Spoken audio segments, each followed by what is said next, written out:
Welcome back to Simplified Gardening. And in today's live stream, we're going to be talking about raised garden bed growing or growing in the ground and the pros and cons of each of those. And I've got a nice guest today that's in. Some of you will know him, and his name is Scott. He's from the Gardener Scott channel. He's been on the channel here before with us. He's a great guy. He's really knowledgeable, and we're going to bring him in a moment. So today is going to be the first day. Like I said before, in one of the other live streams, we were going to change to a different channel, and I want to tell you what's happening there before we get into it.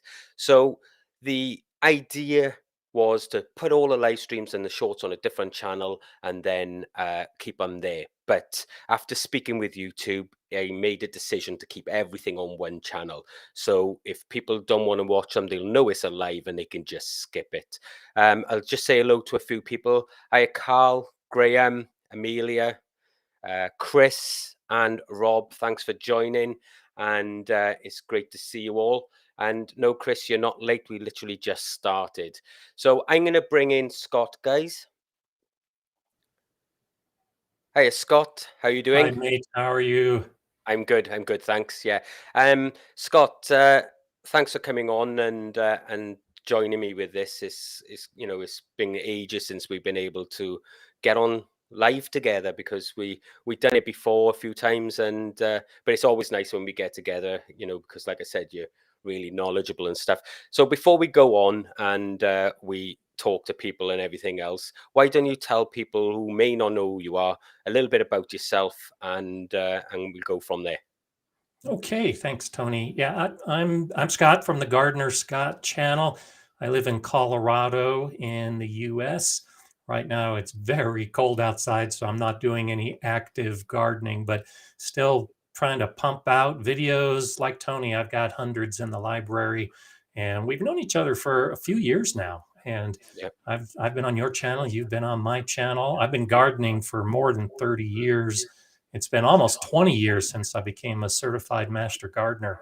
And so I'm retired, and this is what I do, is garden and appear on YouTube as a gardener as well. I wish I was retired.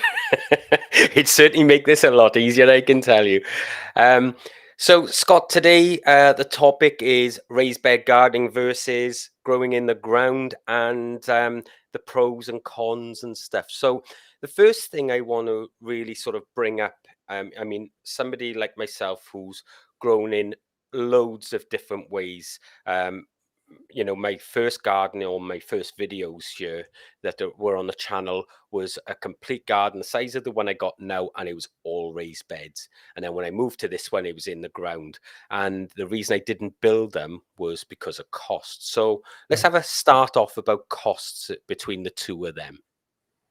Okay. What do you think? Well, I'm a huge advocate of raised beds, and most of my beds are raised. I have wooden raised beds, I've got concrete block raised beds, I've got metal raised beds, and I've got just mounds that aren't surrounded with any material but are still technically a raised bed.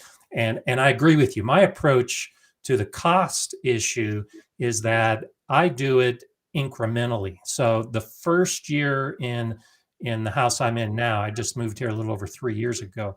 The first year, I only put in 4 beds, and I built the 4 wooden beds. And the second year, I put in 2 more wooden raised beds, and then I put in the concrete block raised bed. And then in the third year, I started adding my metal raised beds. And so the cost is definitely a limiting factor, but I think if you budget it and just grow in time, then that cost factor is greatly reduced.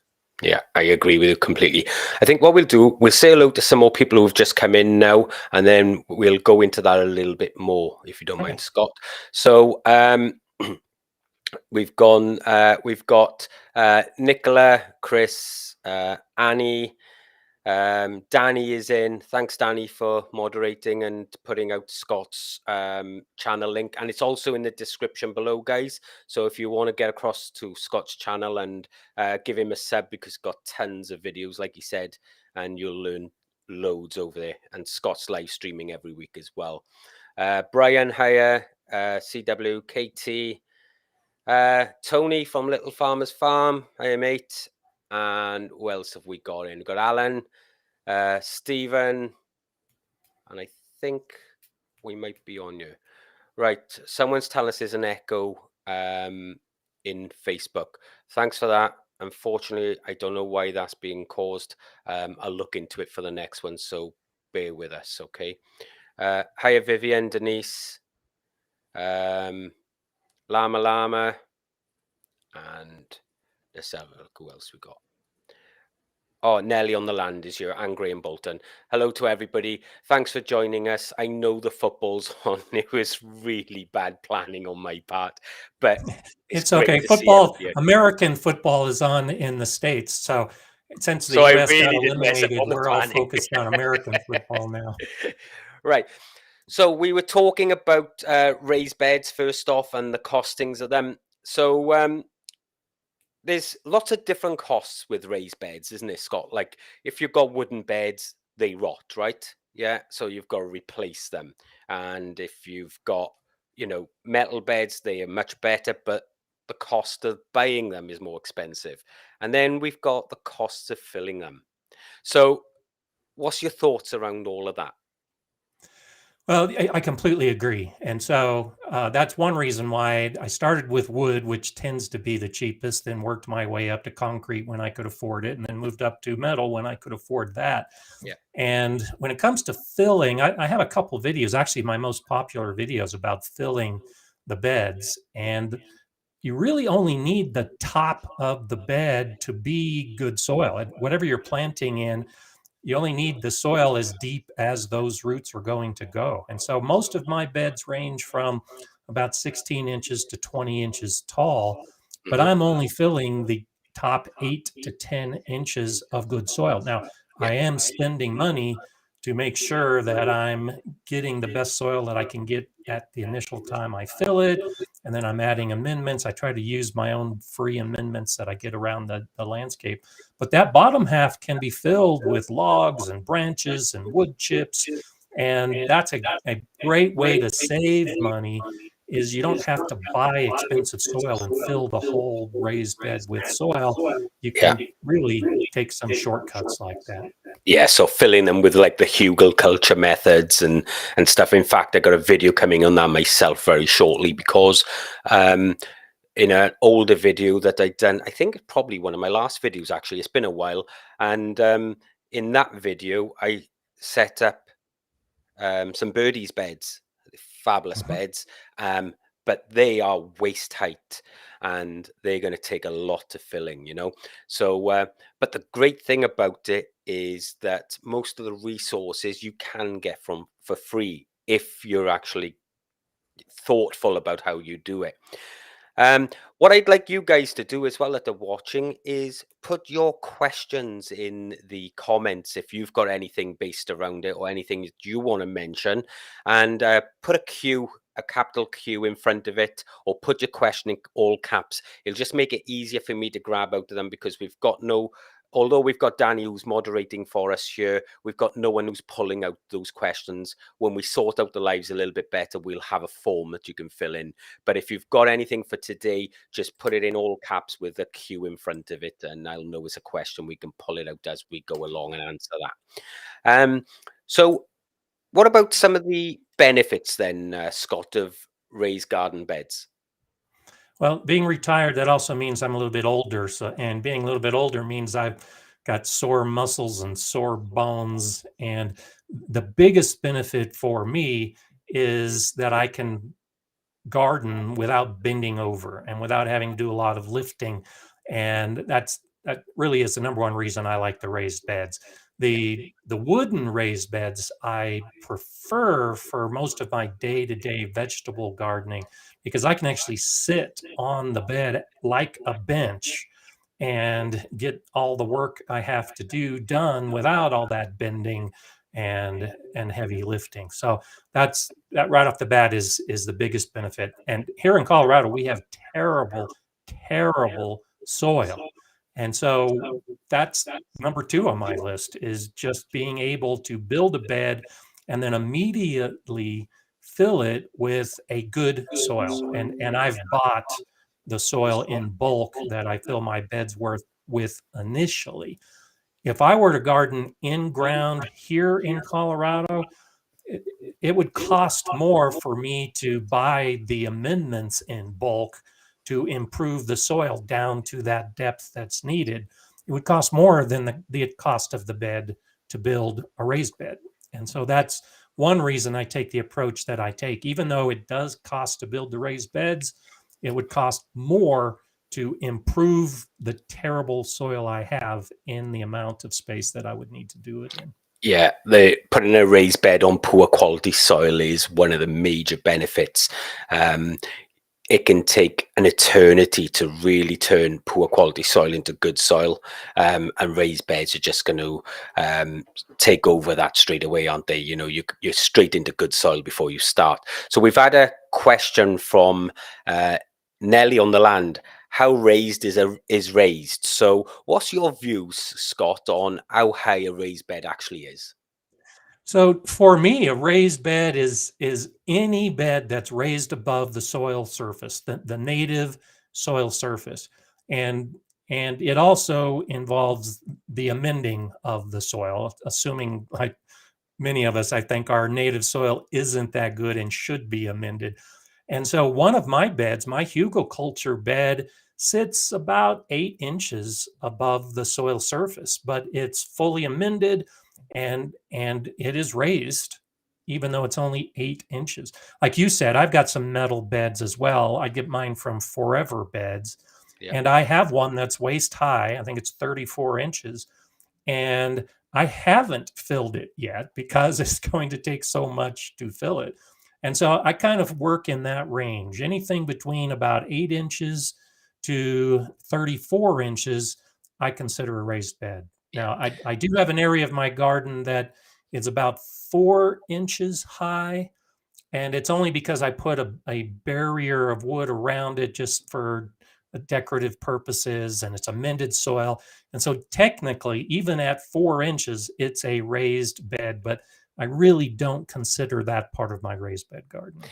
Yeah, it's funny because I mean, that is the actual formal description of a raised bed, any sort of bed that is raised above the soil surface. What I find quite funny is when you get people who will build a raised bed and then put nothing in it and grow in the soil at the same level as the soil. You know, it just, that just boggles my mind. But yeah, I mean, that's a great thing. Um, so let's have a look who else we got here first. So Russ is asking, um, have you used John and Bob's products to benefit the soil? Do you know who they are? Is that an American No, company? I'm not familiar with that. No, I haven't used them. I don't know who they are either. Sorry, Russ. So the answer to that is no. Okay, let's have a little look while we're here. We've got another question here from Tony from Little Farmers Farm. What do you think of adding miners to the raised bed? And what would you recommend as a good mix? Tony, what do you mean by miners? You've Is that a lost me there. brand name? Is that a brand name of Not that I'm aware compost of. or a soil? We'll have a look now. Tony, if you can just sort of explain what you mean by that, and we'll come back to it. Okay. Um, let's have a look if there's any others here while we're at it, because I want to keep up with them. Otherwise, we won't know. KP, I've been looking at double dig beds. I would like raised beds, but I just can't justify the cost right now. I'm looking at mounding up the rows to simulate a raised bed. Any thoughts? Do you know you can have a raised bed without any sides?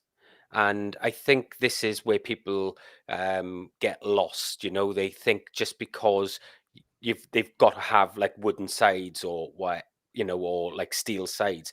You can build a raised bed by a mound. A hugelkultur bed, like the traditional ones that are like hills, is a raised bed because it's above the native soil surface. So if you're raising that level just in that section and there's no sides on it, that is still a raised bed. So there's no problems with that at all. So, um, so CW, is planting using pots the same as raised bed gardening? What's your views on that, Scott? I put container gardening into a completely different category. And I know you do a lot of container gardening. You know, your potatoes are all in containers. And so a pot, a bucket, anything that is portable is essentially how I look at container gardening.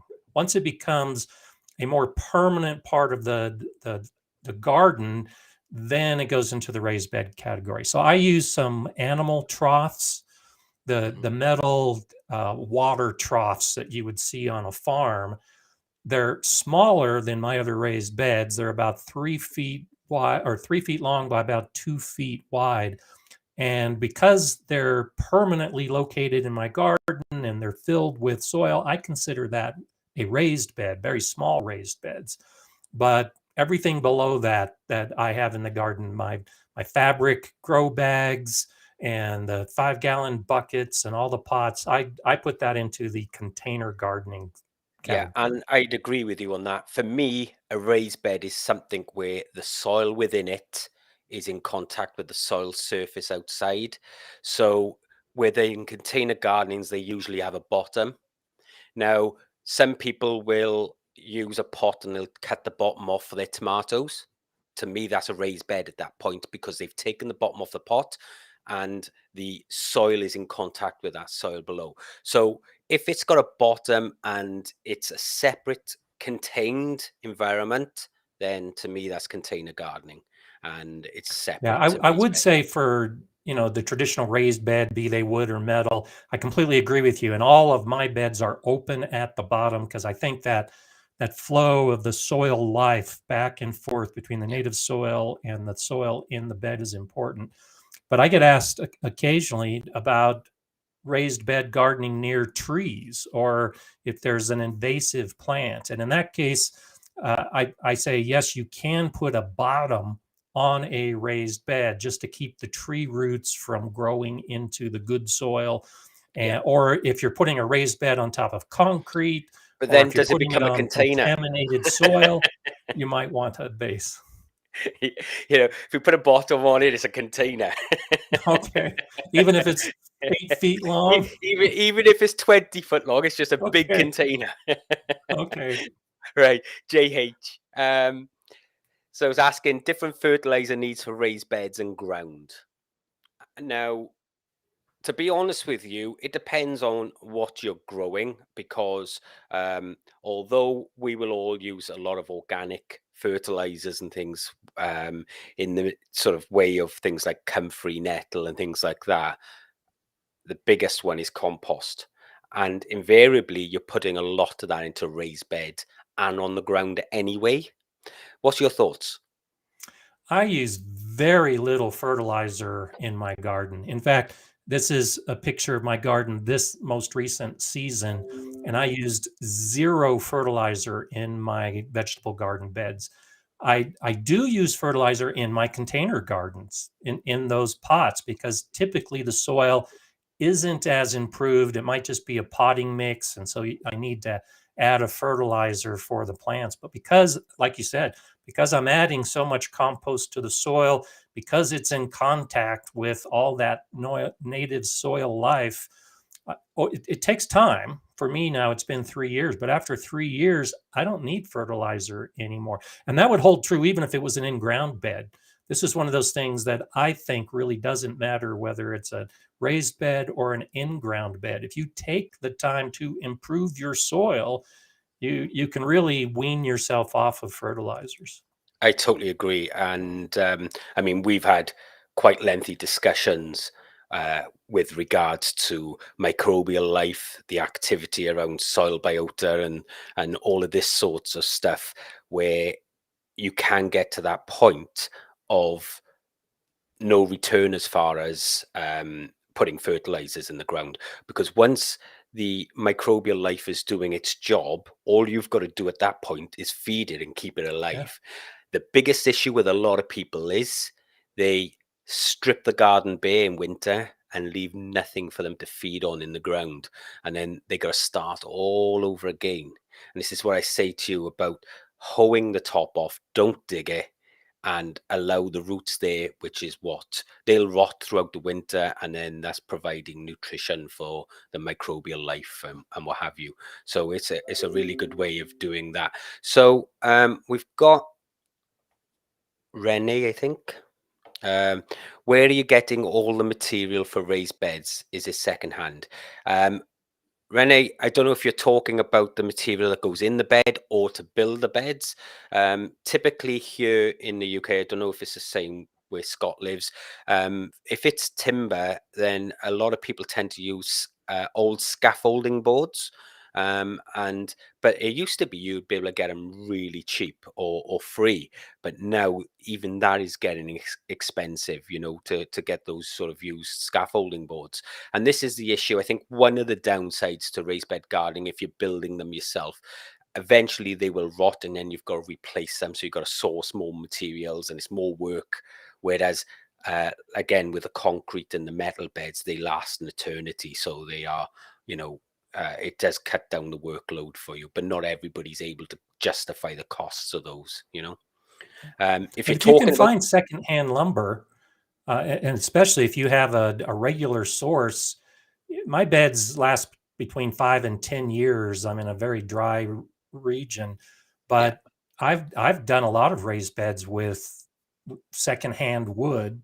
And then as the boards rot out, you get more secondhand boards to replace it. And you do have to replace it over time, but it can be a I less think what we're expensive seeing option. here is now, because lumber got so expensive during lockdown and everything else, that um, a lot more recyclers are now going and to the sites and taking that lumber, and they're Yeah. now selling it and things. Whereas before, you could pretty much go to any tip and be pulling out really good usable lengths of timber that you could use. And timber here in the UK is probably 5 times the price it is in the US. Just bear that in mind. Obviously, there's a lot of people all over watching here, but it really depends where you are. And in a wetter country like the UK, they rot much quicker. And you can Yeah. do things like covering with plastic and preserving and everything else to sort of slow that rot down. But again, like you say, Scott, it really depends where you are. So, And you can so use logs. I've got some raised beds that tree are logs, not very high, but I've got logs as a border around them just to hold the soil in. And those logs came from trees I cut down. So yeah, no cost at all. They're going to last years. And when they begin to rot, I'll just find cut another another source tree for down. the wood and get it for free, hopefully. Yeah, that's great to know. Okay, so we've looked at like the costs around raised bed gardening. What about um, let's have a look at some of the negatives based around raised bed gardening. What's your thoughts on that? So yeah, I actually have three videos on the pros of raised beds, and I've got one video on the cons of raised beds because it's not all good. There is some stuff and I've got a video that I've been working on that'll be coming out in a couple months where I'll compare the pros and the cons because what might be a pro for one person could be a con for another person. And so, for instance, one of the pros of raised beds is that they have better drainage. And so, particularly if you live in a really wet, soggy area, you can build the soil and build the height of the bed so that you're growing in a bed that's drier than an in-ground bed would be. But that generates a con as well, because when you live in a variety or an area like mine, where in the summer we'll have single digit humidity. I mean, it's very, very dry, which means the beds dry out faster because they drain so well and because they're exposed on all four sides to the air and the elements. And so I actually have to water my raised beds more often and more heavily than I would have to water an in-ground bed. Yeah, yeah.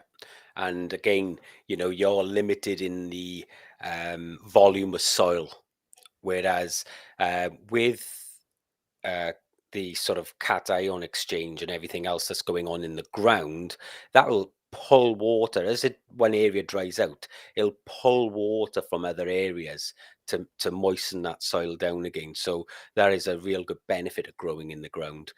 I want to go back to one question from Tony because he's sort of clarified what he meant, and that was which minerals would you put into raised beds, and I'm assuming quantities and sorts of that sort of thing. So, what's your views on that?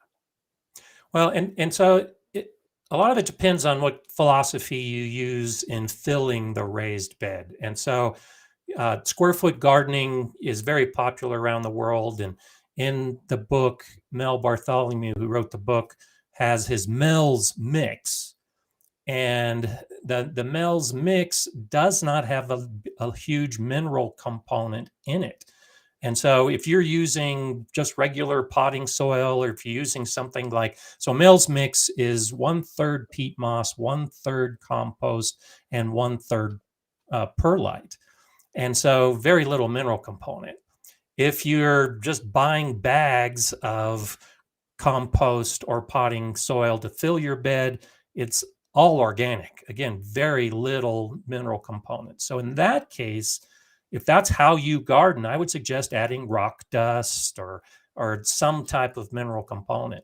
What Yeah, I do is mix all of my leaves and grass and the compost with my native soil. My native soil is terrible, but it's loaded with all of the minerals.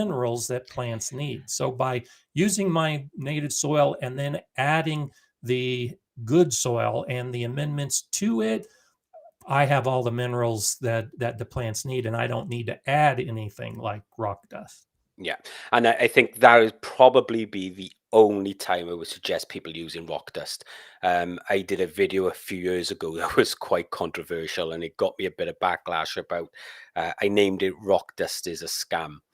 Not because I don't think rock dust is any good, but because I don't believe you actually need to be throwing bags of rock dust on your ground when the microbial life has got all of the stonework Exactly. that it needs in the ground to convert already. You're just wasting money. And the fact it takes so long for it to convert this stuff anyway, you're not going to see it in that season type of thing. So, but again, like you say, in a enclosed garden bed or something like that, then that you are using all organics, then that'd probably be the only time I'd recommend people to use it.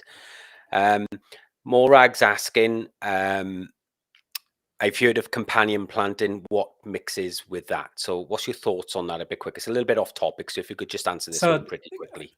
I think I've been working on a video for a couple years, and I've been trying not to make it too controversial, because I think a lot of companion planting is a scam, where this plant improves the taste of that plant, and there's no studies to show any of that actually working. Instead, I think the key to focus on with companion planting is matching the plants with their water needs and with their nutrient Humidity needs and nutrients, and yeah. with their sunlight needs. And so you can put all kinds of combinations together. This year I That's had a why bed tomatoes and where I basil go grew, well together. yeah, I had tomatillos, I had peppers, I had tomatoes, I had onions, I had herbs, and they were all growing in the same bed because they all have the same nutrient needs, the same water needs, and the same light needs. Yeah, yeah, great. Okay, so let's move on. Let's have a look here. So, Gardner Scott, what part of Colorado are you in? Go Rams. Okay, yeah, Rams is one of our university football team, well, sports teams. They're all the Rams. I'm actually in Colorado Springs, so a few hours south of where the Rams play, but it's on the same side of the Rocky Mountains, to the east of the Rocky Mountains. We have Fort Collins, and then Denver, and then Colorado Springs. Yeah, great. So, Steve from Digwell Green Fingers has just bought six birdies beds, 6-in-1. So they're the smaller versions of the beds I've just built. They're 16 inches high, where mine I think are 33 or 34. And it's taken him 7 bags of compost each to fill. So you can imagine that now, we're what, 42 bags of compost at Especially after oh, paying the cost for the bed. what's that, a 10 at a time if you want decent compost, I like it's okay if you can produce your own compost. But there is a cost to raised bed gardening. Steve, you've got good beds there. The birdies are really good beds and they will last you. Um, as per my last video. But like I said, there is a cost, but it's really, I suppose, when you think about it, this is if you were a golfer, you'd have to go out buy golf clubs and this, that, and the other, and before you know, you spent thousands of pounds. This is our hobby, right? So why not invest in it? Yeah, And like you said, Scott, you're feeling the aches and pains. I'm feeling them because my body's been battered because of my job. And you know my first garden was all raised beds. They weren't as raised as these ones are, but I'm turning, like, there's four big beds there now, but eventually I will turn most of that garden over to raised bed and go back to raised bed good. gardening, because of I'm finding the knees and the back starting to hurt again, and I've had operations on both. So it's such a big saver there, but it's about the investment, isn't it? And it really is an investment. It's an upfront cost. I mean, once you've bought those birdies beds or my forever beds, they're going to be in place long after I'm done gardening and probably gone from the planet. And every year after that, I no longer have to pay for raised beds. And so Exactly. that's kind of this last year, I spent very little on gardening. And this next year, I'll spend even less on gardening. Now, sure, that upfront cost was there, but it's done and it's Uh, amortized over however long you choose to that's right. garden. So it It doesn't balances all out. have to be done at the same time either, does it? Yeah. You can, like, add two beds this year, grow in the ground for the rest of it, and then next year add another two beds. So it can be an ongoing thing if you want it to be, or it can be all up front. And but yeah, it's I I've always been a fan of raised bed gardening, mainly because the first main garden that I grew in on the channel, the soil there was dreadful. I mean, underneath my feet, it was like a tip. I was digging out Yeah. bicycles and all sorts that they buried there over the years. It was mental. It was really bad. Um, let's have a little look. We need to catch up with the chat a little bit, so I'm gonna skip through. Let's have a look where we are. So there's a lot of people chatting amongst themselves, yeah. And you're quite au fait with that because it happens all the time on your channel, doesn't it? Now, in-ground gardening, I think, can also. So the first gardening I did was in-ground gardening before I knew a lot about it. And Hmm. I thought you needed to have a tiller. And so I bought a lot of tools to do in-ground gardening, like gas-powered tools, Yeah. because that's what I thought I needed. And so that's one of the things about raised bed gardening is a lot of those big power tools you don't need. I totally agree with you. And to be honest with you, a lot of those power tools like rotavators or tillers, as you call them out there, and what have you, they're destroying the structure in the soil, all the microbial life, all the fungi, and it literally just rips that web up. And then you're expecting really good results because of it. I mean, don't get me wrong, you get a really nice tilth, but you've just Yeah. destroyed all of that structure. So Nelly on the land has just asked, what plants don't benefit from a raised bed? So have you come across anything that doesn't like raised beds? Well, and so the it all depends what you're growing. And so I've seen people try to grow trees, large trees, in a small raised bed. And so, a situation like that, raised beds aren't magical for all plants because they do need to match the size of the plant you're growing. There are, some I've seen mixed thoughts on perennial plants. And so, for instance, if you're growing asparagus or rhubarb and you're putting them into a wooden raised bed, well, because the wood rots and at some point you're going to have to replace the wood, then you're going to interfere with those plants at some point in the future when you have to repair the outside of the bed. And Yeah. so, there are a few situations where you might want to try to match with the future how big the plant's going to get and whether the bed's still going to be around. But for the most part, with just general vegetable gardening, I really can't think of anything that couldn't be grown in a raised I bed. think most things would grow, and but like you're saying, I think the height of the bed will play a factor as well, because if you've got a 34-inch raised bed and then you grow corn on top of that, the wind is just going to smash that corn, Yeah. and it's very hard in a raised bed to support. So again, it'd be the similar thing like beans. If you've got really high beds, you wouldn't probably grow anything that's going to get really tall. I think be better either going directly in the ground or in a raised bed that's just above the ground, maybe like 12 inches max or something. But you've got to think about those things to sort of put the plants compared to the bed, like on the height as well as the size. But yeah, that's really good points. Um, so we've got Jedi. I have 4 birdies beds, 40 centimeters high. I have food waste, branches, tree roots, compost, source manure, grass clippings. Yeah, exactly. And that's how you can fill them, Throw save it all money. in. Everything goes in them. Yeah, I totally agree. Let's have a little look. See Now, if now a caveat, because again, looking to the future, the first bed that I built, I chucked everything in, and it was a lot of organics. And within a year, I lost almost 6 inches of volume because all that organic matter was breaking down and the soil surface was gradually sinking. So yeah, you do have to anticipate that in the beginning, you can get away with all that stuff being chucked in, but at some point you will need to replace the organic matter in the soil because it will continue to decompose. yeah. So Morag has just come up with, she's been given some fresh manure, how long she have to leave it to be well rotted. With fresh manure, you're looking at a good 12 to 18 months for it to be well rotted.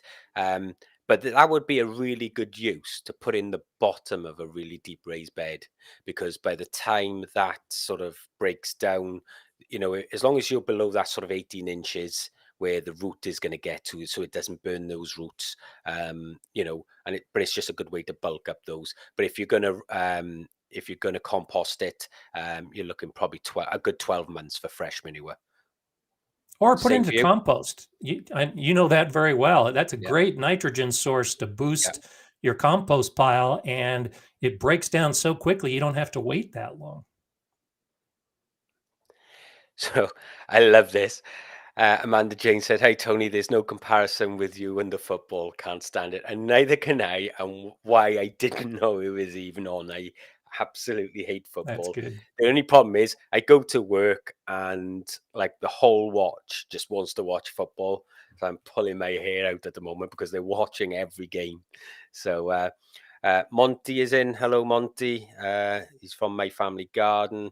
Um, right, let's have a little look. What else we got here? Question. What do you think about super soil? What's your views on that? So is that a brand? Yeah, super soil is a brand. I think it's only here in the UK, mind.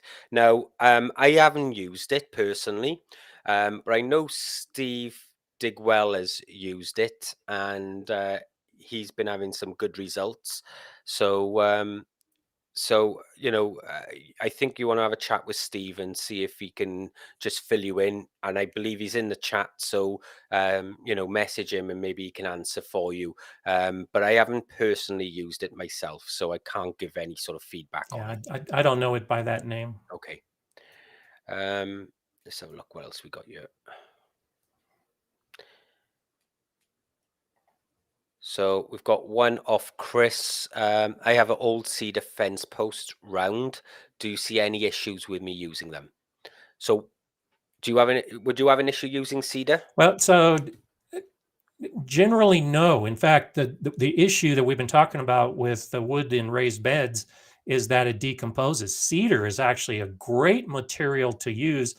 I can't afford to buy cedar for my beds, No. and it decomposes at a slower rate. It's going to last a lot longer if you use cedar. The only issue I would have is if it was painted or sprayed with something and you don't know what it was sprayed with, and it could potentially contaminate the soil. But Yeah. that would be my only concern. If it's just a cedar post that was used for fencing and it wasn't painted or sprayed or disinfected with some type of herbicide, then I say that's a great way to build a raised bed without spending any money if you can get it for free or already have it. I totally agree with you. Just bear with me 1 second. I just want to check. I'm sure I wrote an article based around cedar for raised beds. And if I have, Chris, I'll be able to give you the link. Yeah, I did. Bear with me 1 second. Copy. Yeah, And because here in the States, cedar is easily twice, sometimes three times the cost of just the regular pine or fir that is often sold. yeah, so I've just put a link in the chat, Chris, and that's an article that I wrote about cedar versus pine for raised beds, and I'll go through all the reasons why cedar Good. can be used, where it shouldn't be used, and everything else. So that'll give you a little bit more information for you. Okay, let's have a look what else we got here. So, what's your preference, Scott? Before I find anything else, what's your preference, the ground or raised beds? So, like I began with, right now my preference is raised beds, just because they're easier to work in. There's other advantages. I've got a dog. I've always had a dog in the garden.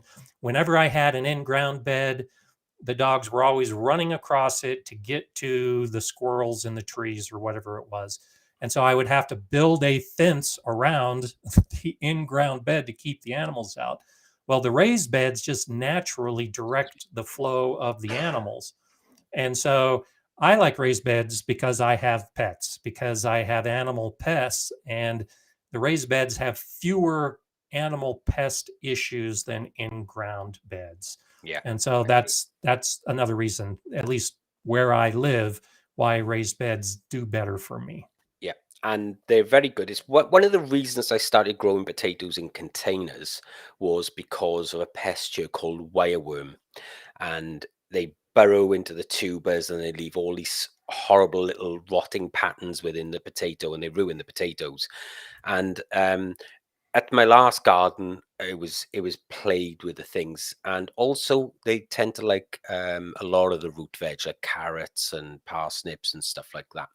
And one thing I found when I went to raised beds, it sort of eradicated the wireworm because they don't like coming up into that soil that's exposed on the sides. So that was one of the reasons why I started getting into raised beds. We've got a question from Nelly on the land, and they ask, "What of a hillside terracing one-sided solution?" I'll What I will say, Nelly, this was something when I first came to this site, and if you go back through some of the videos, I took on the very first plot on this site that was on a hill, and we terraced that off all the way down. And essentially, you're just creating um, a raised bed with one wall higher than the other, essentially, because it's still a raised bed. What's your views on that, Scott? Yeah, yeah. My last garden, in some of my older videos, you can see it.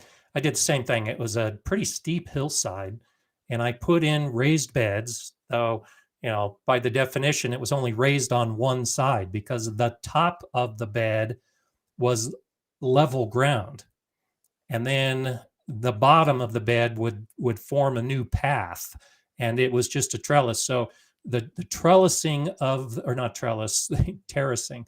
So the terracing of the beds, the height of the bed defines the height of the terrace, and that's the way I did it.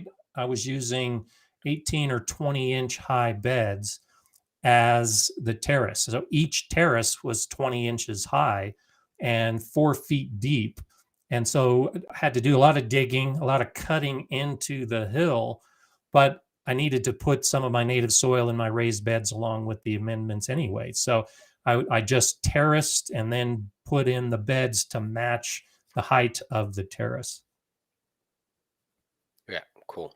So, Tony from Little Farmers Farms coming to Simplify Gardening. That's what I was thinking of. Tone rocked us. Cheers to you both for the great response. So, thanks, Tony. Glad that it's sort of got that for you. Um, And Muthin from my family gardens making a quite a good point here is some clay soil would be good to mineralize a bed. And yeah, adding some native soil back into a bed is a good way for adding those minerals into it. So and it's nice to see that other people are adding their experience and knowledge in. Let's have a look what else we got here. Scott, so I mean, you've built some really good sort of beds with your fencing around and stuff like that. How did you find building those? What was the work like? You know, the effort that you had to put in, The because obviously you effort. don't have that with growing in the ground, do you? You haven't got to create it before you can grow, right? So what sort of effort did you have to put into creating those beds? Well, that's actually my favorite part of gardening is the effort, the building, the creating. So I don't mind it, but it's it for me because I like the building. I've put a lot of effort into it, and so it's relative because I've done so much of it. I don't really see it as effort. It's more just time consuming, and sometimes there's a cost associated with it, and it changes in time. My garden now doesn't have a fence around it, but the deer discovered my garden this year for the first time, and now I have to put a fence around it. And so I think the effort changes annually based on whatever new pests appear, or if the design changes. I'll add things to the garden all the time that weren't originally part of the plan, but I want a new design element, and so there's that labor involved. Because of the fences that I've put in, and putting posts in the ground, the new metal bed area had a lot of posts. One of the best investments I've ever made in gardening was to buy a gas powered auger to dig the post holes to put the posts in. But for years, I would only do one or two, maybe four posts a year. And so I could get by with the hand Yeah. dug post hole digger. But once I started doing a lot, then it was a lot of effort. And so then I started getting the tools to lessen the amount of effort that I had to Yeah, take. absolutely. Okay, so Vivian, is there anything that you can add to a raised bed to help keep the soil from drying out so fast? What's your thoughts on that? Organic matter. It's as simple as that. Compost. Read Tony's book because he explains it all very scientifically in an easy understand way.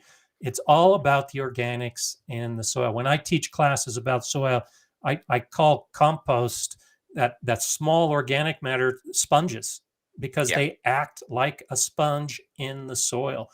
And so a soil with organic matter, depending on which study you refer to, can hold 3 to 7 times its weight in moisture just by the amount of organic matter or the type of organic matter. And you can speak to this because you literally wrote a book about it.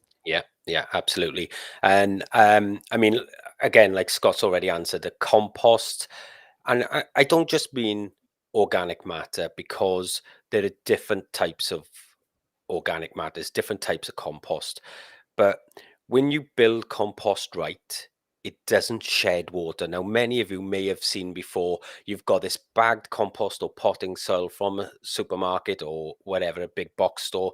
You've come home, you've put it into a tray and you've watered in it. All the water's just run and shed straight off the top of the compost because they've gone hydroscopic. They just dry out so much and they can't absorb the water at that point. You've really got to soak them before they start taking water in again.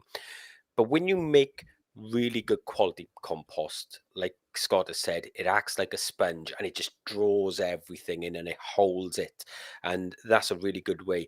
But there's two other things I would say to add here. If you were in a big raised bed, and we were talking earlier on about filling the bottom of it with big, thick logs, things like that. If you can find logs that already started to rot, they are really good, because if you feel the centers of those, they're like sponges themselves. They will hold gallons of water, and as the soil dries, it'll be released back into that soil. And the next thing is mulching the top of the surface. Anything you can do to prevent the wind and air drying that surface out, Yep. which will then keep pulling water out. So those are the three things that I would really sort of consider, looking at and doing that. So we've got a question from Chris. If raised beds are really high, I love that I won't need to bend too much for gardening, but I find it equally as hard to tip a wheelbarrow into them. Hard on the back. Any tips? Yeah, don't try picking up a wheelbarrow, Chris. Use, I mean, look, find yourself a container, 10, 20 liters, whatever, and use that. It might be a little bit more work, right? But you got to think you can wheel a wheelbarrow right the way up to the side of the bed. And then even if it means you're just scooping into a little 10-liter pot and putting that on the bed, don't go putting your back out. Once you put your back out, you are screwed as far as gardening goes, because your back is your core for everything you do in a garden, right? So you've got to protect that. And that means just thinking and sometimes taking a little bit longer to do a job over rushing. And I think that's the big problem with a lot of people. They think, oh, I've got to get this compost in there today. So I'm going to, and then all of a sudden back goes and they're out of gardening for months on end. What's your thoughts? Oh, absolutely. My video on how to fill a raised bed, I push the wheelbarrow up and then use a shovel to fill the bed. And I regularly get comments saying, just dump the wheelbarrow in or build a ramp and go up the ramp. And well, I've tried that before and I've hurt my back doing that before. And so some of the beds I have take 2 days to fill because I don't want to overstrain myself. And I'll I'll I'll put the soil and the amendments, the compost, whatever into the wheelbarrow, and then I take my time. I don't overdo it. And exactly, whether it's a container or just one shovel at a time, it takes time, Yeah. but I don't want to hurt my back any Well, more than I've hurt it over the many years. Danny from the Grapevine allotment will like this. And there's a saying, little and often, because, you can fill that bed, but just take your time at it, and what have you. And, I think, that's the thing. I just want to answer a question which isn't about this, but Steve's said that you've seen the birdies' beds on the site. Will we be stocking the extension packs at some point? Steve, I don't know.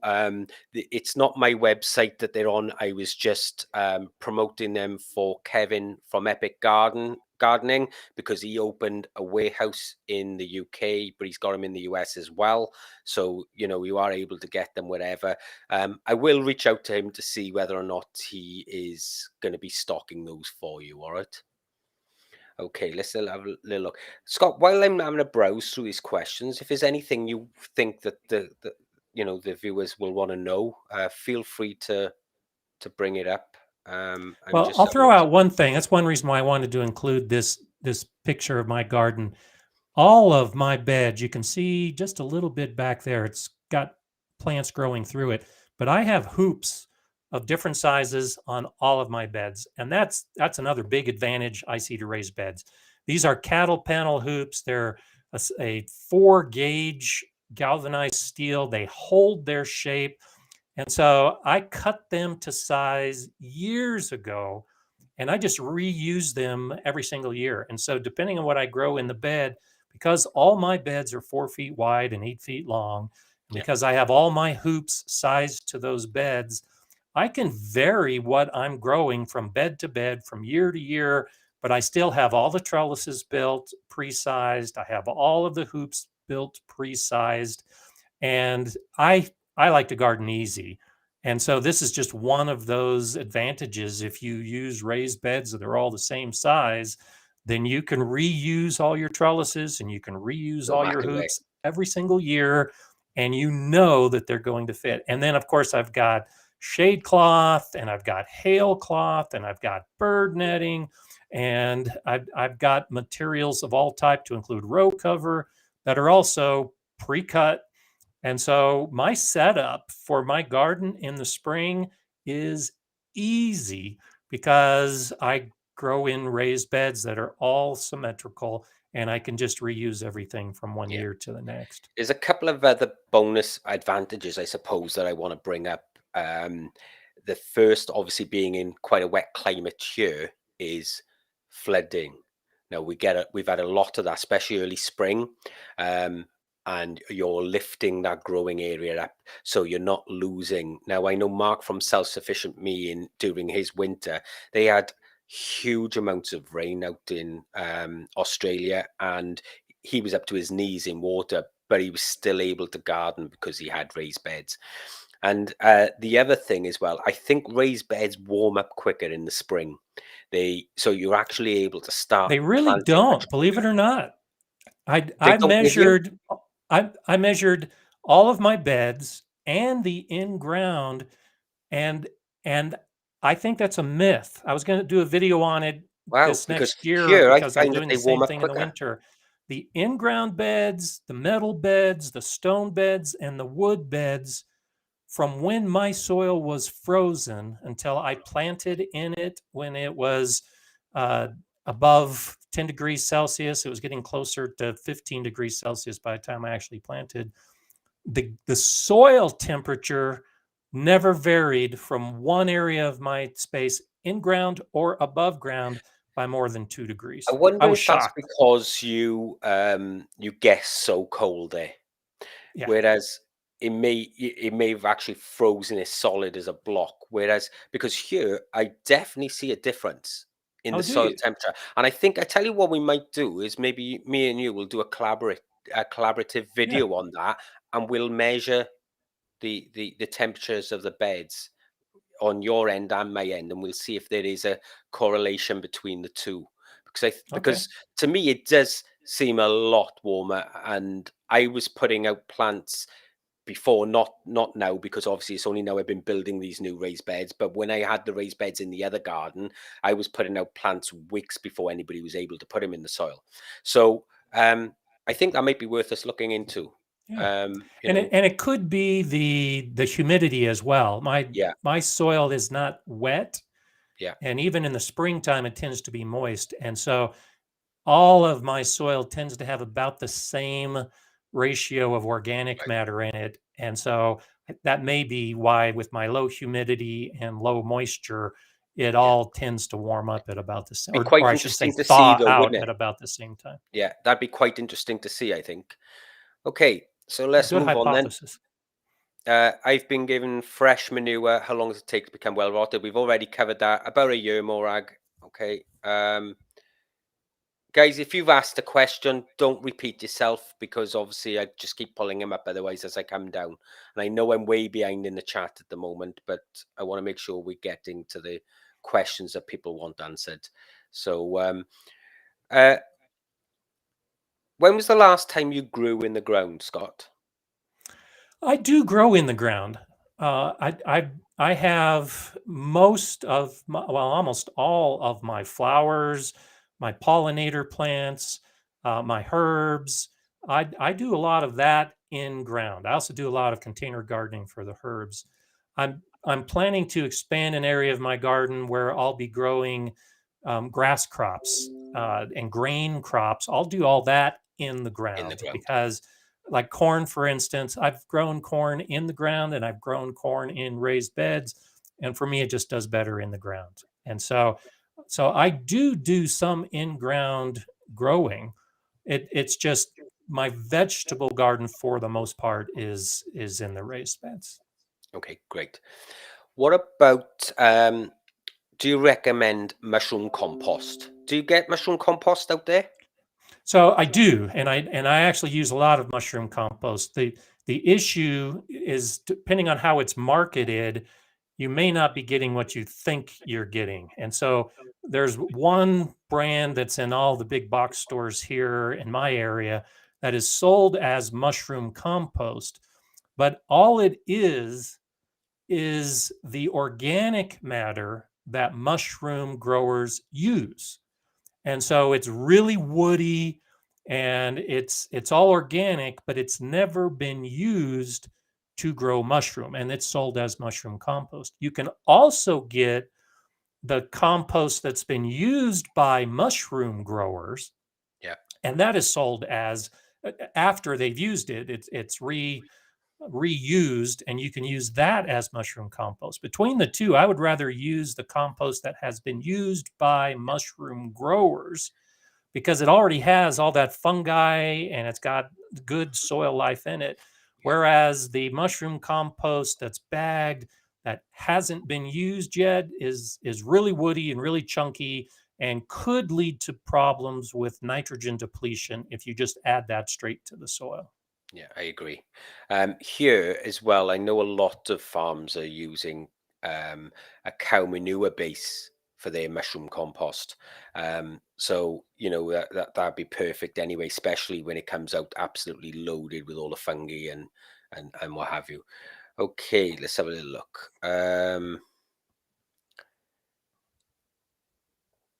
Composting Masterclass. So Chris has brought up something about that. Let me just see what that is.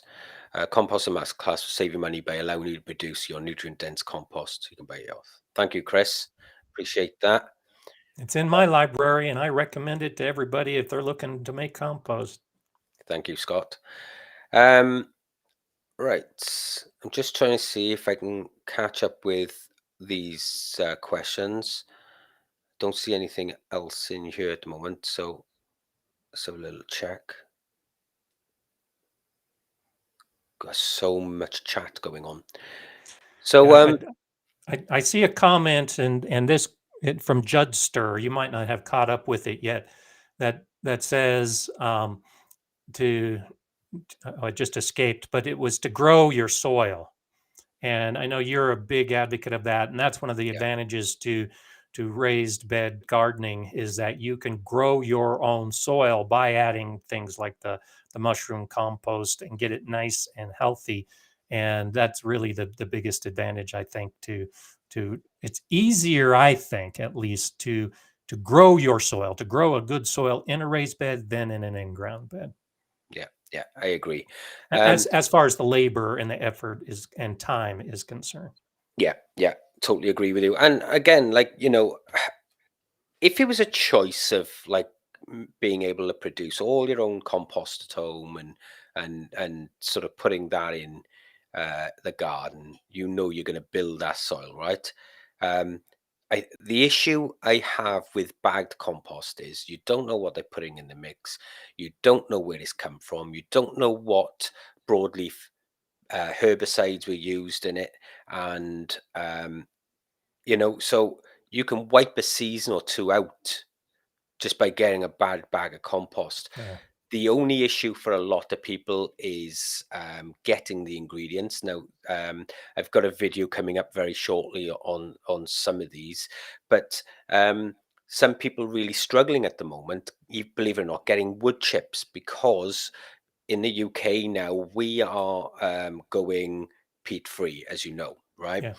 And the big compost producers now are looking for bulking agents for their compost.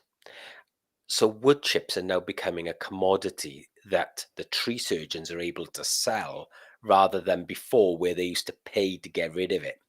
So Mhm. now it's getting difficult because they are now selling this to the compost producers rather than just dropping it off for the likes of me, you, and everybody else. So, but I think the more you can produce at home, the better you are at growing your own soil and Yeah. and feeding Yeah. those Here in the States, every bag of compost or potting mix or potting soil, the number one ingredient is usually forest products. yeah, And that's because we just have massive forests here and they're cutting them down and selling the wood chips to the compost makers. And most of the bagged compost in this area, at least, is that. is primarily a wood chip based product. Yeah, yeah. Okay, so we've got a question from KP. Tony at Little Farmers Farm just mentioned the in-bed worm feeding stations. I really like this idea, but what's yours and Scott's thoughts on those? Scott, what's your thought on them first? And so my thoughts are probably a little different than yours and the rest of the UK because it gets so cold in my winters. And like you mentioned, my beds freeze rock solid. And so I think the in-ground bed or the in-bed worm feeding is a great idea. The key though is that there are basically three different types of worms, and they live at different levels in the soil. And so most of the worms that we equate with feeding our garden bed are the ones that live in just the top few inches of soil. And so, great idea, great way to take your kitchen waste and put it into a tube or a bucket with an open bottom in your beds and let the worms eat it, and then those castings become part of your garden bed. For me, it's not a great option because as soon as the temperatures start to drop in fall, it kills all those worms, and none of them will live through the winter. So it's one of those expenses or one of those efforts that needs to be repeated every year for me and with my winters, is you have to replace those worms every single year. And I prefer to have my worms in my basement eating my kitchen scraps, and then I use the worm castings in my potting soils, and when I get enough I'll add them to my beds. So I kind Yeah. of have mixed views on that. A lot of it depends on where you live. You probably wouldn't see me using it either, and, the reason for me is it's too localized. If you've got an 8x4 bed and you've got this thing bang center in the center of it, yes, you're gonna attract the worms to that food, but the thing is, if they've got food there, they're just gonna come into that food and they're gonna stay there because 'cause you're gonna keep putting food in there. The issue you got is you're gonna have this, um area in the bed that's going to be really rich with worm castings because they're not moving around. They're not going to go out. Let's look at it this way: if you get a wormery or a box of worms and you're feeding, where's all the worms? They're where the food is, right? And then you have a substrate for them to live in. But you can scrape the top couple of inches away from where the food is. There's no worms anywhere else. That's how you're able to harvest the worm castings so much. Essentially, that's what's happening in that bed. So the worms aren't getting around that bed and putting worm castings around the bed. Right. It's all located in that one area. So unless you're literally going to dig, which is then going to destroy the microbial life to spread it around that bed, I don't see the benefit of it because Yeah, I the agree. leaching, any leaching that's going to come from that is going to go down. It's not going to go out. For me personally, I'd rather have a worm bin somewhere that I can use, take the worm castings out because you can create the worm castings with that by feeding different sides of the worm bin. So you know they're back and forth and my compost. And then I know I can put that on the beds. The microbial life are going to have food right everywhere rather than in one spot, and the worms are going to be Absolutely. able to have food. That's just my personal view on it.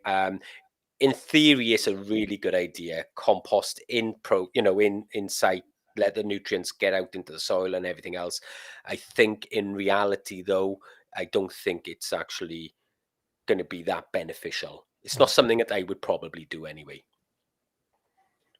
Now, it could be one of those things if you had multiple, and I've seen some setups like that where you have multiple buckets or multiple pipes in a bed. And if at the end of the season, when you're adding the rest of your organic matter, you mix it all together, yeah, that Yeah, might have some but advantages. but again, do you want to be destroying all the work you've done by building Exactly. structure in the soil and everything else just to mix that in? Yeah. For me, I just don't see it being viable. So I'm just coming down. I'm sorry if that's upset anybody, but it's just my personal opinion, and people garden how they want to, you know. And someone may well prove me wrong one day. It's just my thoughts about it. I think we Um, all need to garden what's best for us. I totally agree. Yeah, And you, Tony, and me and the Gardener Scott channel, we've got lots of ways that we show how we garden. But yeah, I think one of the reasons that we get along well is we're not telling people how to garden. We're just showing people how we garden and then explain why we're doing it the way we're doing it. And And we accept a lot of ways that other people are gardening. I don't really think there's a bad way to garden. It might not be the best method in my area, and it might not be the most efficient in your area, but yeah, I agree with you. These are just our opinions for what we found works best for us in our gardens. Yeah, cool. So Chris is asking, her landscaper has put Devil's Trumpet in a beautiful compost pile without her knowledge. What do I do now? Is my entire compost now useless? What do I do? What's your thoughts, Scott? Well, I turn it to you, the compost expert, because I'm guessing you say if you can create the hot pile that you're going to be able to kill anything that's in it. So what are you going to say? Yeah. So here, believe it or not, I will put bindweed, I'll put dock, I'll put all sorts of really invasive plants in my compost. If you're getting your compost to the right temperature, it will kill that devil's trumpet regardless. Okay. So there will be nothing left of it. The issue you've got is a lot of people don't get the mixture and, more importantly, the moisture content right to allow it to get to those heats. Now, if you're following the information in my book, then you'll get that mix perfect. You'll get the moisture content right. And ideally, you're aiming for around about 60%. If you can get those right, you're going to get right up into the sort of ideal temperatures that will kill off absolutely everything, including weed seeds, bindweed, devil's trumpet. It don't matter what you put in it will die and it will decompose. And that it won't make a difference. So, Chris, first thing I'd say to you is you need to get out there. First off, I would turn the compost to see if that raises any temperature. And if it doesn't, then you need to look at mixing that with a new batch of compost to get that up. But remember, you've got to keep that moisture right. It may not be the ideal time to do it now it's so cold. I would probably wait till early spring, and then I'd make a new pile and I'd incorporate this pile into that. But don't waste that compost. Yeah, it's Don't not worry. useless. No, absolutely not. Right. So you just need to get that pile right. You've got the book, so go through the book. It'll show you exactly where you need to be with it. Right, great. Um, let's have a look. Question. If homemade compost is sparse, is compost tea beneficial, and how often to use? I will just jump straight on this and say absolutely. Scott, do you want to put your 2 pence worth in first? Yeah, I'm not a huge advocate of compost tea. I would prefer to use a a comfrey tea or a nettle tea, and because I think the structure of the soil will benefit more from actual compost, even if it is sparse, than the few benefits you'll get from adding the tea, which is diluted. And so I prefer to use straight compost, even if it's sparse and you don't have a lot of it. And instead, I would add other organic matter Yeah. that I have in around my landscape that I can use, as opposed to using the good compost and then turning it into a tea. That's just my opinion. I agree with you completely on building structure and adding organic matter and everything else. What I will say though is that um, there's two caveats here. The first one is you've got to have organic matter in your soil for compost tea to work, right? Or for what I'm going to suggest to work. If you have only a limited amount of homemade compost, not bag compost, because that means absolutely nothing. There's nothing alive in that stuff, right? It's got to be homemade compost. But if you only have a limited amount and you want to make a compost tea, then you need to get aeration into that so you can multiply the microbial life. And then you can spray that microbial life onto your ground. And that will be a good use of that compost. However, you must have organic matter in the Yeah. soil for those microbes to feed on it. If you don't have the organic matter, you're just wasting the compost, as Scott has said. All right. Okay. And again, as Scott said, then you would be better off then just doing just one small area of the garden and just dealing with that for that time. Um, just flicking through here. There's been a lot of huge amount. discussion today. It's great to Yeah. see all the comments. Well, we've That's why got you're so 100. far behind. I'm miles behind. We've got 176 people in, which is Okay. great considering.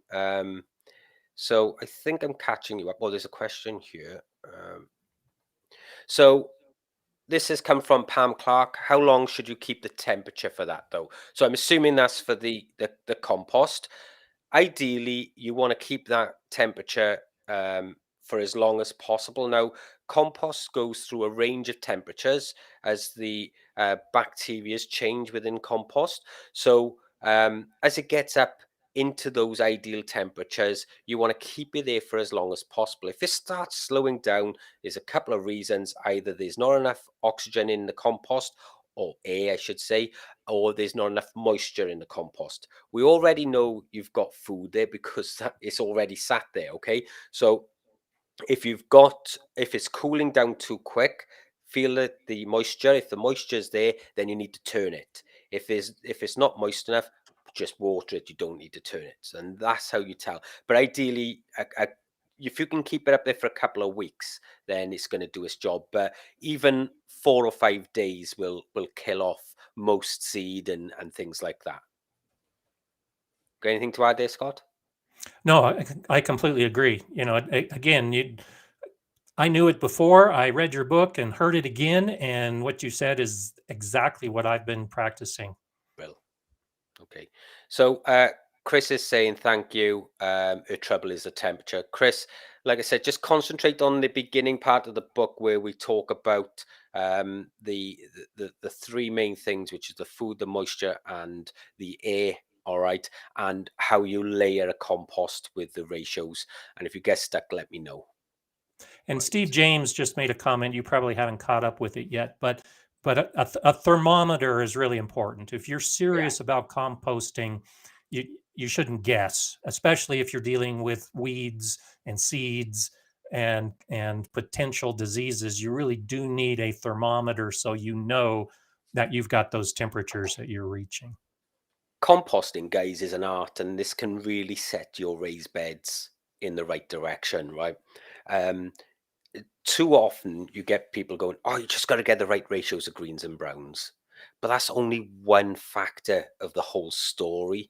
All right, and that was why I wrote the book, because so many people were frustrated that they build these lovely piles of compost, and they were huge. And like 8 or 9 months later, nothing has happened. It all still looks identical to what they put in there. It's because they just got the ratios wrong there with the green and browns. Yes, this is what a lot of people churn out, but they didn't get the moisture content right either. And this is the thing. There's three main things you need: is the food, you need the air, and the moisture. And when you get them right, it flies. And I mean, we've had, I think, Pam, you're in the chat. You were posting photos right, left, and center on the Facebook group of how hot your compost has been, and Nice. and that's all, because she's now sort of learning those processes and nailing it. And Pam was putting posts in for weeks on end of how hot this compost was, and it was right in the ideal temperature all the way through.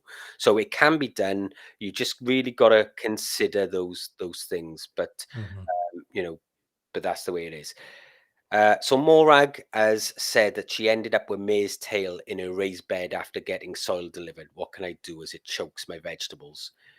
So maize tail. Have you got maize tail in the US, Scott? We do have some mare's tail. I don't have it in my garden. Bindweed is the one that I Yeah. have to do most of my fighting with. And I managed a school garden. We had 100 raised beds that we were growing in with the students.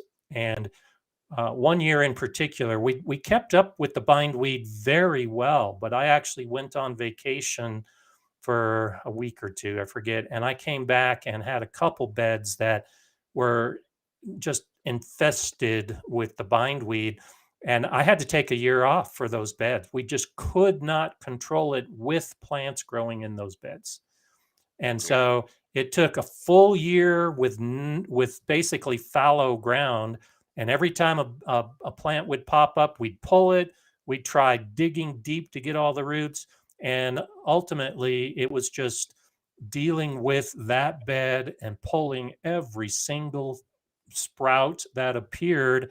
And it ended up being 2 years because we went a full season without growing anything else.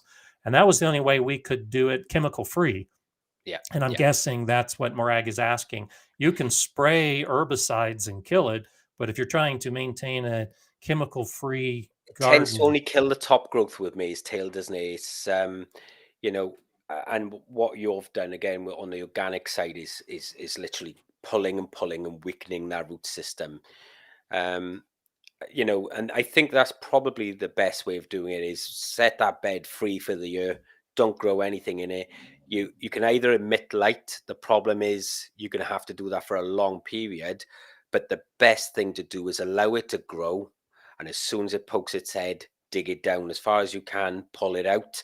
Because each time it's pushing up this new shoot, that's taking energy from the root yeah, system and you're not allowing it to photosynthesize to pull that energy back.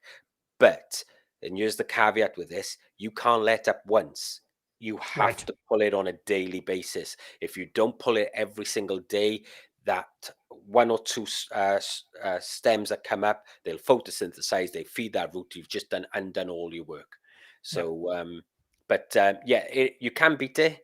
It is a long, drawn out process. It's very difficult, and I know Tony from the Little Farmer's Farm suffers with the stuff. Like you, Scott, I'm suffering with a bit of bindweed at the moment that came in with some manure. Um, in fact, it was infested with it, but I'm getting on top of it. And that's all you can do is dig it out, Yeah. dig it out, dig it out. Okay. Um, what was I just going to say then? I just saw something I wanted to add. So I can hide that. Oh, Joy um, of the garden has said that she likes bokashi composting to detract rodents in the compost. We cover that quite a bit in the book. What do you think of that section of the book, Scott? It's good. I've got mixed opinions about bokashi composting. I'm all about building the soil, and bokashi being an anaerobic method. When you add it to your soil, you're adding anaerobic bacteria to the soil. It's all going to get killed off. And so I think it can be very effective for like container gardening, where you're going to need to add the nutrients to your containers, and the soil in the containers isn't as developed as the soil in a raised bed. So I'm not a big fan of adding anaerobic bacteria to my aerobically rich soil. Yeah. And so that's why I say I'm mixed. I think it has benefits for getting rid of your And kitchen waste, combating rodents, and then using in potting mixes for containers. I'm not a big fan of I'm it in total in agreement. I would soil. tend to use bokashi when you're using potting mixes in containers and things like that, because the nutrition will be there. Not the right microbes, but you don't have microbes in bagged soil, so that is an ideal use for it.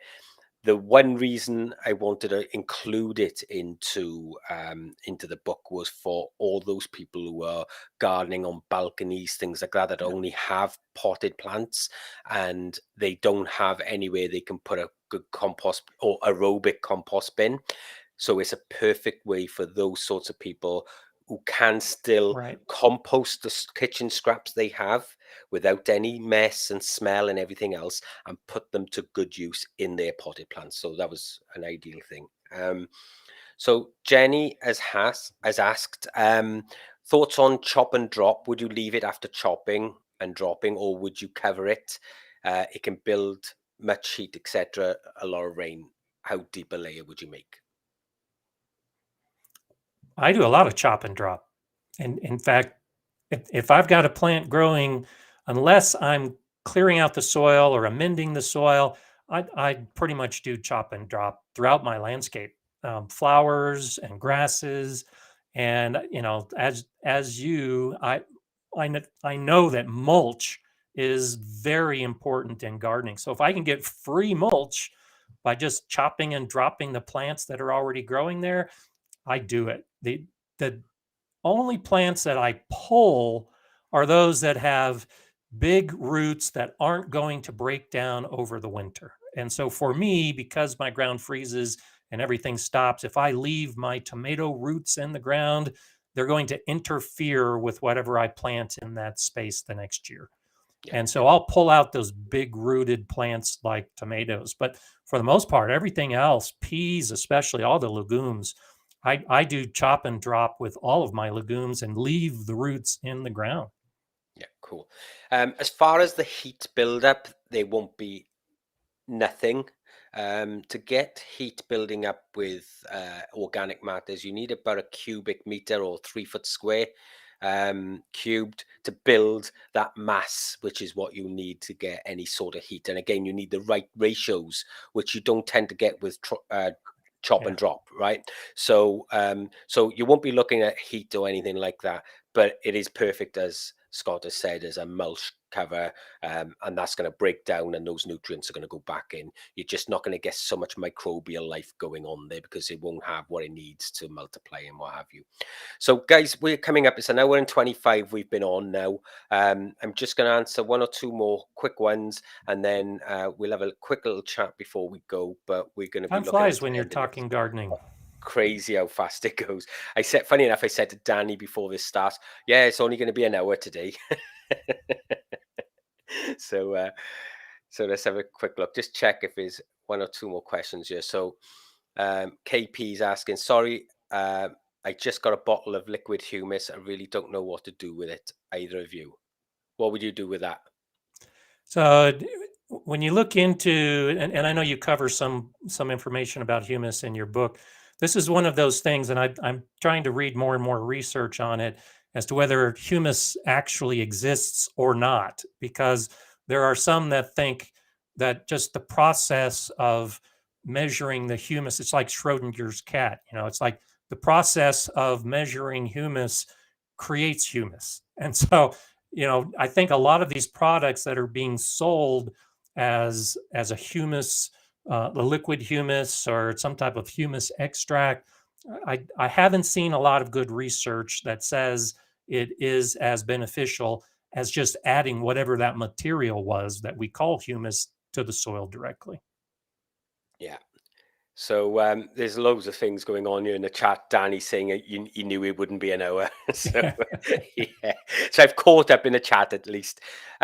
So before we go, Scott, just remind everybody where they can find you, and what they can expect from your channel and everything else, and then I think we'll close it out. Okay, so it's Gardner Scott, just like my little name tag says. I like to say it's everything gardening, because I cover everything from how to make a potting mix to how to start your seeds to growing the seedlings to transplanting, and all the way up to I've been adding more and more videos about preserving the harvest. And so I've got videos on drying and pickling and making jelly and freeze drying. And so it's the hundreds of videos with every aspect of gardening. And then on Mondays I have a live stream every week. It's I think now it's 4 o'clock in the afternoon, 1600 for most of the UK, and it's all just what we did today, answering questions. And usually I try to pick a topic as well and focus on that specific topic. And I'll have my key points that I'll throw out, but a lot of it is just what you did, picking a question and answering the question. And we do that every week as part of the Gardner Scott community. Brilliant. And just for everybody that's here, Danny's just put a link in the chat, and there's also one in the description for you to get across to Scott's channel and have a look at it. Well, Scott, thanks very much for coming on and passing your knowledge on to everybody. I'm sure we'll do it again. And again, we'll have a chat about doing that video together, because I think that'll be quite interesting to people.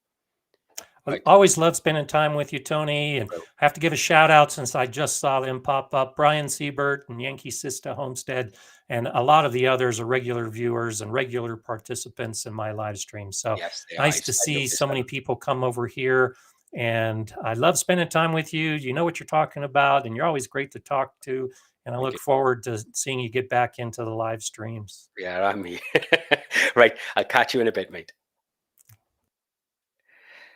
So guys, that's it. We've done another hour and a half live stream for you. So for those who didn't want to watch the football, well, guess what? We've just spent the last 90 minutes of that game chatting about something that's going to benefit you in the season to come.